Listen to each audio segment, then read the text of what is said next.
Let's proceed, आगे बढ़ते हैं।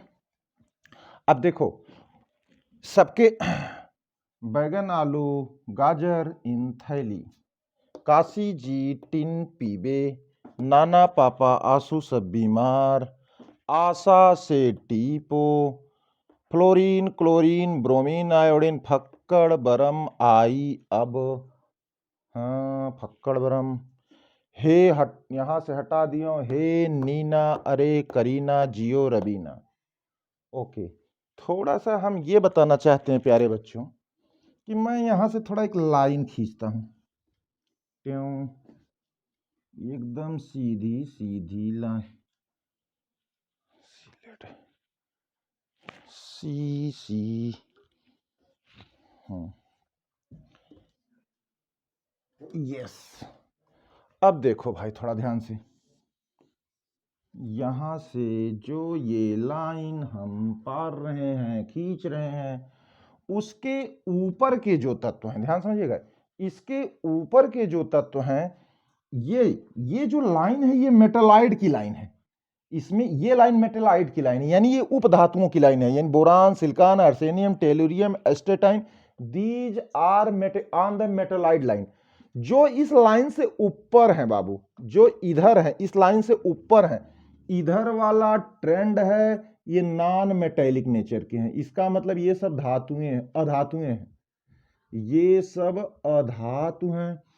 जो इस लाइन के नीचे वाले पोर्शन है, इधर वाले पोर्शन है सर, ये सब हैं, ये सब मेटल्स हैं, धातु हैं। अच्छा, एक मार्जिनल लाइन मैंने खींच दिया, मैंने कहा कि इधर वाले पोर्शन पे जाएंगे तो आपको नॉन मेटल्स मिल रही हैं, इस मेटलाइड लाइन के नीचे जाएंगे तो मेटल्स मिल रही हैं। फिर हमने एक चीज दिखा दे रहे हैं कि सर ठोस कौन है। ठोस तो बाबू बोरान भी है, ठोस बाबू कार्बन भी है, ठोस फास्फोरस भी है। मैंने कहा था ठोस। द्रव कौन है, ब्रोमीन कहाँ गया, ये द्रव है। गैलियम भी द्रव है, ये बेचारा द्रव है, और ये ब्रोमीन द्रव है। सॉलिड आयोडीन होता है। ठोस द्रव गैस, नाइट्रोजन गैस होती है, ऑक्सीजन गैस है, फ्लोरीन गैस है, नियान गैस है, ये सब गैसें हैं। इसका मतलब मैंने अभी जो बात आपको मेंशन की थी नोट में, क्या मैंने मेंशन किया था कि पी ब्लॉक के जो एलिमेंट होते हैं उसमें ठोस, द्रव, गैस, मेटल्स, नॉन मेटल्स, मेटलाइट सब पाए जाते हैं। ऐसे भी मैंने आपको एक कोड करके बताया था, उपधातुओं का कोड। सब आसान सी लेड, बाकी बचे अल्लाह जाने। सब आसान सी लेड, बाकी बचे अल्लाह जाने। इतने लोग आवर्त सारणी में क्या होते हैं जी, मेटेलॉयड होते हैं। जो बातें इन सब चीजों से यहां से तृप्त हो रही उसको याद रखिए, नहीं तृप्त हो रही तो इसको याद रखिए कि मेटेलॉइड्स, ये सारी मेटेलॉइड्स होती हैं। They behave like metals and also behave like non metals, these are metalloids. अच्छा, इस ग्राफ को आप खींच लिए, खूब बढ़िया से देख लीजिए। बैगन आलू गाजर इन थैली, काशी जी टिन पीबे, नाना पापा आंसू सब आशा टेपो, फकर माई, हे नीना अरे करीना जियो रबीना। मैंने एक लाइन खींच दी, कहाँ से लाइन खींची, बोरान से सीधे सीधे एक लाइन खींच दी। मैंने कहा ये मेटलाइड लाइन है, इसके ऊपर नॉन मेटल्स हैं, इसके नीचे मेटल्स हैं। क्या इतनी बात समझ में आई? अगर इतनी बात समझ में आ गई तो फटाफट नोट कर लीजिए। ओके, लेट्स प्रोसीड, आगे बढ़ते हैं।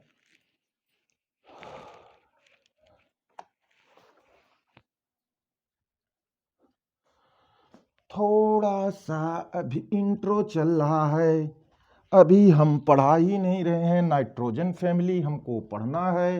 पहला चैप्टर ही नाइट्रोजन परिवार है, तो ठीक है, अब एक एक करके आगे बढ़ रहे हैं। मैं बताना चाहता हूं, कोई एक तत्व है, सुन लो भाइयों, बड़ी इंपॉर्टेंट चीज है। कौनो तत्व दिया है, क्या दिया है, एलिमेंट्स माने सर लिख दीजिए तत्व, नहीं तो हम लोग बुरा मान जाएंगे। एलिमेंट्स तत्व हैं, तत्व हाँ, तो किसी तत्व में तीन चीज की पहचान अगर हो जाए तो काफी कुछ जानकारी हो जाए। क्या पता चल जाए सर? हमें वो ग्रुप उसका पता चल जाए। ग्रुप मतलब क्या होता है? समूह, बोले तो वर्ग, यानी वह किस वर्ग से, किस समूह से, किस ग्रुप का मेंबर है। मुझे पता चल जाए कि वह किस पीरियड का है। बच्चे पढ़े होंगे कि आवर्त सारणी में 7 आवर्त होते हैं। फिर हमको ये पता चला जाए तो उसका ब्लॉक क्या है, वह किस block S P D F में किस में ब्लॉक हो जाए, और हमको ये पता चल जाए कि आउटर मोस्ट यानी वैलेंस इलेक्ट्रॉन कितने हैं। उसकी अंतिम कक्षा में पाए जाने वाले इलेक्ट्रॉनों की संख्या को वैलेंस इलेक्ट्रॉन कहते हैं। हिंदी में लिख दीजिए गुरुजी, संयोजी इलेक्ट्रॉन कहते हैं। ब्लॉक को ब्लॉक ही कहते हैं। यदि कोई तत्व दिया है तो बच्चे आप क्लास 11th में पढ़ चुके होंगे, नहीं पढ़े हैं तो मैं आपको बताने जा रहा हूं कि यदि कोई एलिमेंट आपके सामने दिया हो, how you will find out its group number, it's period, it's block and it's valence electrons. तो चलिए ठीक है, हम कुछ छोटे छोटे सवाल करते हैं और वहीं से हम पता लगाएंगे किसका आवर्त किसका समूह कैसे क्या होता है। चलो सपोज दैट, इसको मिटा दें। चलिए पहले एक छोटा सा एग्जाम्पल ले लेते हैं। मान लो हमसे किसी ने कहा कि सर सोडियम है, सर जी पोटेशियम है, सर जी कार्बन है, सर जी नाइट्रोजन है। थोड़ा कुछ टिप्पणी कीजिए, कुछ प्रकाश डालिए इन सब पे। तो हम प्रकाश डालना शुरू कर रहे हैं। चलो पहले छोटका छोटका लिखें, पहले बड़का बड़का लिखें। पहले बड़के लिख देते हैं। बच्चों को इनके जेड यानी एटॉमिक नंबर तो मालूम होंगे। अगर बाबू मालूम है तो आप बाबू ने जो कहा था उसी तरह से आप कॉन्फ़िगरेशन कीजिए। 3s1 यहां से करो।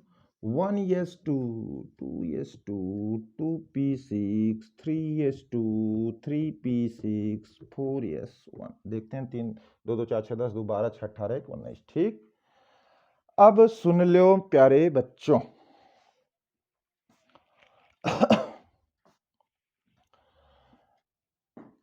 पहले तो यहां से देखिए कि कैसे हम सबसे पहले ब्लॉक पता लगाओ। सबसे पहले क्या पता लगाओ? ब्लॉक। अंतिमवा इलेक्ट्रॉन किस उपकोष में, किस कक्षक में प्रवेश कर रहा है, किस कक्षक में प्रवेश कर रहा है। 11 वाले का लास्ट इलेक्ट्रॉन देखो, दूसरा इलेक्ट्रॉन, चौथा इलेक्ट्रॉन, 10वां इलेक्ट्रॉन, 11वां इलेक्ट्रॉन। 11वां इलेक्ट्रॉन किस ब्लॉक में गया? देखो ये कौन सा लिखा है, ये ब्लॉक संख्या है। मैं इसको मिटाता हूं फिर तब तुम लोग लिखो। ये आगे की जो संख्या लिखी रहती है, जो एस पी डी एफ रहते हैं, अंतिमवा इलेक्ट्रॉन जिसमें जाता है वही ब्लॉक होता है। ठीक है प्यारे बच्चे, फिर सुन लो। अंतिमवा इलेक्ट्रॉन, फिर सुनिए, अंतिमवा इलेक्ट्रॉन आगे, अंतिमवा इलेक्ट्रॉन जो ये बाह्य कोष है, अंतिम कोष है, उसके आगे की संख्या जो रहती है जिसको मुख्य क्वांटम संख्या कहते हैं, n बराबर 3, यह उसके आवर्त की व्याख्या करता है। यह तीसरे तृतीय आवर्त का है। और नंबर ऑफ इलेक्ट्रॉन्स, इलेक्ट्रॉनों की संख्या बाह्य कोश में, इलेक्ट्रॉनों की कुल संख्या बाह्य कोश में। जैसे यहां बताओ, पहला कोश जी सर के कक्षा कहते हैं, दूसरी कोश, दूसरा कोश का यस उपकोष, दूसरे कोश का पी उपकोष। तो दूसरा कोश को हम कहते हैं यल कोश उपकोष, यल कक्षा ये भी है, यल कक्षा ये भी है। हाई कौन सी कक्षा है बच्चों? यम कक्षा है। तो मैंने यही कहा कि जो अंतिमवा इलेक्ट्रॉन एसपीडीएफ जो लिखा अगर वह उसमें दिख रहा है तो वही उसका ब्लॉक होगा। जिसमें इसमें अंतिमवा इलेक्ट्रॉन यस में गया तो यस ब्लॉक हो गया। वो अंतिमवा इलेक्ट्रॉन आगे की जो मुख्य क्वांटम संख्या लिखी है, वो बाह्य कोश जो है, वह बाह्य कोश की जो संख्या है वही उसका आवर्त बताती है।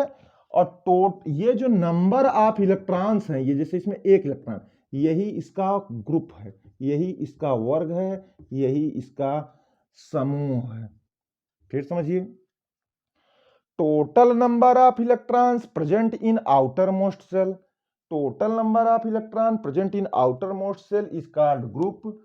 जो मुख्य क्वांटम संख्या जिसमें अंतिमवा इलेक्ट्रॉन प्रवेश किया है, मुख्य क्वांटम संख्या जिसमें अंतिमवा इलेक्ट्रॉन प्रवेश किया वह उसका आवर्त, और अंतिमवा इलेक्ट्रॉन एसपीडीएफ में जिसमें प्रवेश कर रहा है वही उसका ब्लॉक। क्या बच्चे इस बात से परिचित हो गए हैं? अगर हो गए हैं तो एक आध दो एग्जाम्पल और करते हैं, फिर उसके बाद हम अपने टॉपिक पे आते हैं। लिख लो, छाप लो, फिर देखते हैं। हमने आंसर क्वेश्चन किया कि 19 है, लिख डालो।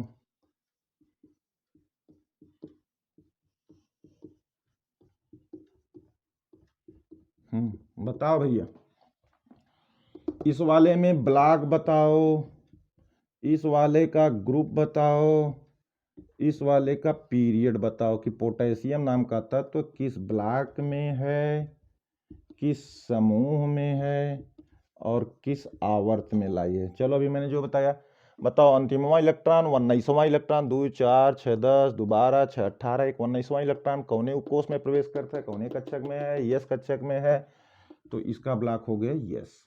फिर बताओ अंतिमवां इलेक्ट्रॉन जो आगे की संख्या लिखा है, ये बाह्य कोष, बाह्य कोष कौन सा है, चौथा, तो इसका आवर्त हो गया भैया ये चौथे पीरियड में, चौथा आवर्त है इसका।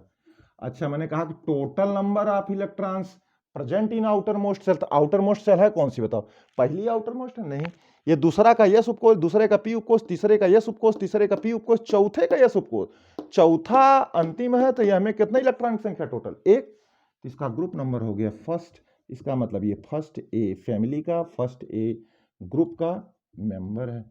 क्या इसमें कोई प्रॉब्लम नहीं सर, आगे बढ़ते हैं जी, एकदम आगे बढ़ते हैं।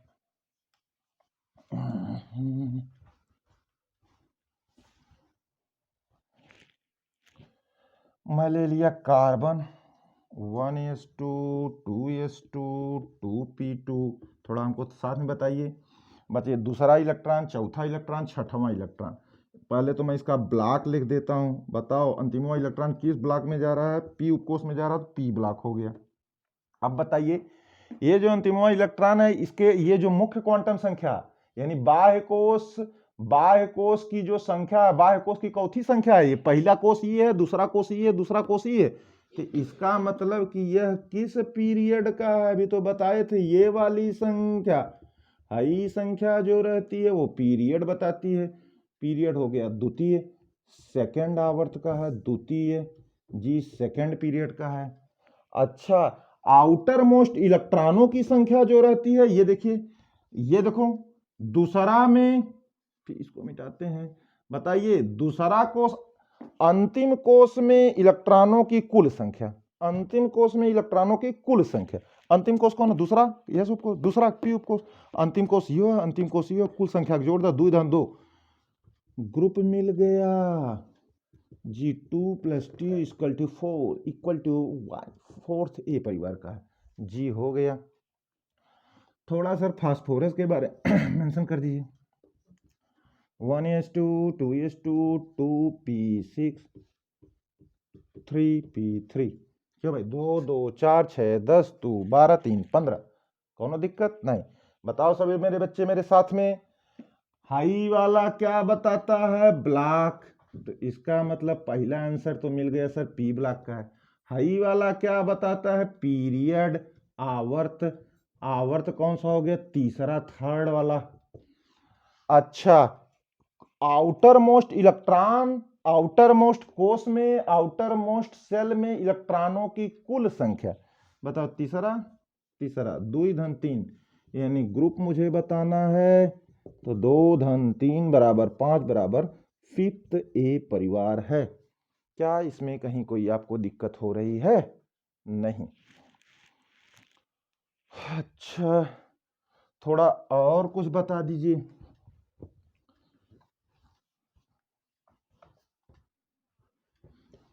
तुमसे किसी ने कह दिया कि सर आर्सेनिक का बताओ, आर्सेनिक के बारे में, आर्सेनिक के बारे में आपका क्या है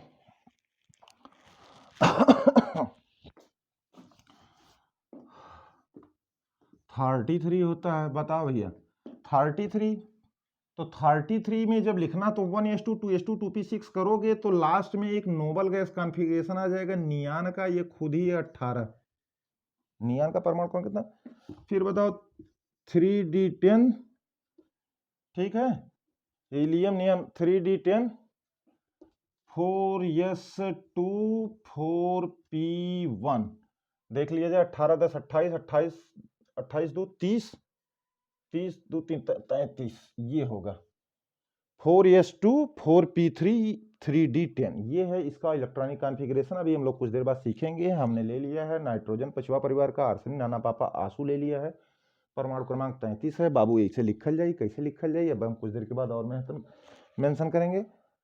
बताओ तुम मुझे मेरे साथ आकर के बताओ, क्या बताना है इसमें? ब्लॉक बताओ जी, ब्लॉक पी, ठीक। पीरियड बताओ जी, पीरियड फोर्थ जी, सही बात है। ये देखो आगे की संख्या बता रही।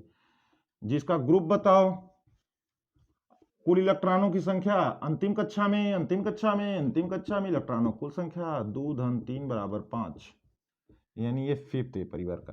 क्या इसमें कहीं कोई आपको दिक्कत हो रही है? अगर नहीं हो रही है तो इसका मतलब आप बच्चे इंट्रोडक्शन से थोड़ा मोड़ा आपका अच्छा परिचय हो रहा है, और आप अपने परिचय को जब और भी बेसिक मजबूत कर डालेंगे तो नाइट्रोजन फैमिली जब हम लोग पढ़ना शुरू करेंगे तो उस समय हमें अपनी मूलभूत जानकारियां जो क्लास 11th में आपको डिलीवर की गई थी उनको आपको अपने दिमाग में रिटेन करना होगा, तब आप अच्छी इन सब बातों को और आसानी से समझेंगे। ठीक है, इसको लिख लीजिए। इसके बाद हमारी नेक्स्ट हेडिंग डाल दे रहे हैं बेटा। अब हम लोग पढ़ने जा रहे हैं। क्या पढ़ने जा रहे हैं सर जी? अब हेडिंग डाल लो, नाइट्रोजन फैमिली। बोले तो फिफ्थ ए परिवार, बोले तो फिफ्थ ए परिवार, ये हमारी नाइट्रोजन फैमिली फिफ्थ ए परिवार, यह क्लास 12th के बच्चों का पहला चैप्टर है इनऑर्गेनिक का। मॉडर्न पीरियोडिक टेबल में जो ब्लॉक्स बांटे गए हैं उसमें नाइट्रोजन फैमिली आपके कोर्स में है। नाइट्रोजन फैमिली के बाद बच्चे पढ़ते हैं नाना पापा आंसू, ऑक्सीजन फैमिली पढ़ेंगे। ठीक है, ऑक्सीजन फैमिली के बाद हेलोजन फैमिली पढ़ेंगे। फिर इसके बाद नाना हाँ ठीक, इसके बाद हेलोजन 7 हो गया, 8 हो गया, 9 हो गया। इसके बाद बच्चे अक्री परिवार यानी जीरो फैमिली पढ़ेंगे। बात समझ में आ रही है? तो अब हमारी हेडिंग है नाइट्रोजन फैमिली, और जब हम इन सारे परिवारों को एक एक करके पढ़ लेंगे तो आपका कोर्स समाप्त हो जाएगा। बच्चे हेडिंग डाल लें, नाइट्रोजन फैमिली। तो जब यह बात परिवार की है तो सर परिवार में होते कौन हैं सदस्य? जी होते हैं, इस परिवार के सदस्यों का नाम है, बच्चे खूब बढ़िया से परिचित हैं, नाना पापा आंसू सब बीमार। अच्छा, यह अभी हम लोग पढ़ चुके हैं। क्या पढ़ चुके हैं कि किसी भी तत्व का यदि आपको एटॉमिक नंबर मालूम है, यदि तुम्हें उसका कॉन्फ़िगरेशन करना अपाव के नियम से आता है तो आप बताने में काबिल हैं किस चीज़ को।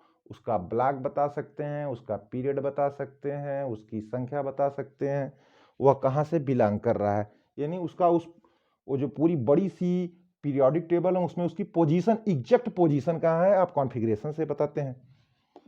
बताओ, 7 होता है, 15 है, 18 जोड़ 2 33 है, 33 में 18 जोड़ 2 51 है, 32 जोड़ 2 83 है।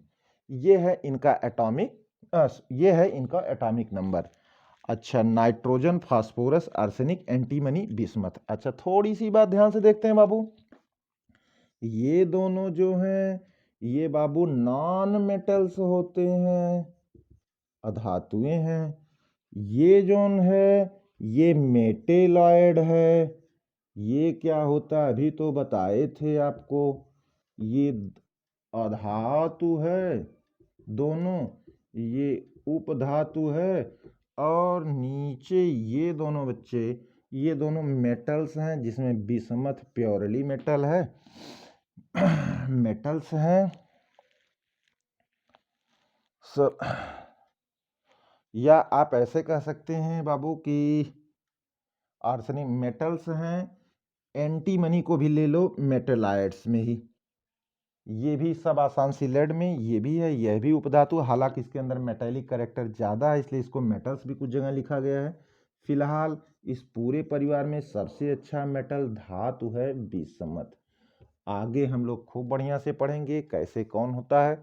हाँ, ये है कि मॉडर्न पीरियोडिक टेबल जब बच्चे पढ़ रहे थे तो उस समय मैंने बताया था कि एक ट्रेंड होता है। ट्रेंड क्या होता है कि ऊपर से नीचे जाने पे साइज बढ़ती है, साइज बढ़ने के कारण न्यूक्लियस से इलेक्ट्रॉनों की दूरी बढ़ती है, इलेक्ट्रॉनों की दूरी बढ़ने का मतलब न्यूक्लियस इलेक्ट्रॉन बाहरी कोश के इलेक्ट्रॉन पे अपना आकर्षण कम करेगा, जिसके कारण इलेक्ट्रॉन खोने की प्रवृत्ति बढ़ेगी, और जिसके पास इलेक्ट्रॉन खोने की प्रवृत्ति बढ़ती है वह मेटल्स होता है। जो इलेक्ट्रॉन गेन करने की प्रवृत्ति रखता है वह नॉन मेटल्स होता है। मैंने इसी आधार पर लिखा है कि किसी समूह में, किसी ग्रुप में ऊपर से नीचे जाने पर मेटेलिक कैरेक्टर लगातार बढ़ते जाते हैं।